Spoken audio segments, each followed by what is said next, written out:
Bakit ka pa na-interesado magnegosyo? Ang ganda na ng trabaho mo. Kasi may sinabi sa akin ng father ko na hindi ko makakalimutan. Ano yun? Walang yumayaman sa pagiging empleyado. Paano mo nasabi? Pag sa pagiging empleyado, kahit anong effort mo ng trabaho, pag yan yung sound, tatanggapin mo 15-30. Secure ka na dun eh. At least kahit papano, sa empleyado, sinceras katapusan may sahod ka. Yes, boss. Sa pagiging negosyante, walang retirement pay. Paano mo nasabi na walang yumaman na empleyado? Sa mga nakita ko pong mga nag-retire na government employee, mga nauna sa akin. Yes. Ano yung observation mo? Pagkakuha nila ng lump sum ng retirement benefit nila, nauubos lang din.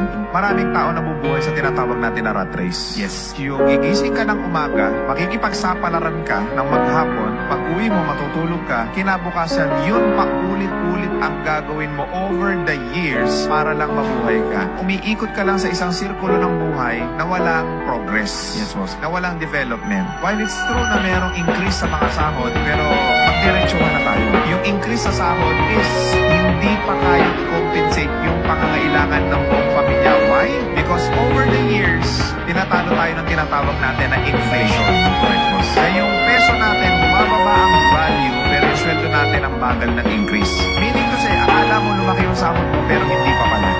Most of the time, yung reasoning ng mga taong napako sa mga empleyado, secured sila, feeling nila, okay sila. But at the end of the day, tandaan natin na kung bumababa ang halaga ng peso, lumiliit din ang sahod ninyo kahit nag-i-increase pa kayo. Kung gusto nyo talagang yumaman o masenso, makuha lahat ng mga pangarap nyo, numbers will tell us and the truth will tell us that the best platform for that is business. Correct. Now, the disadvantage...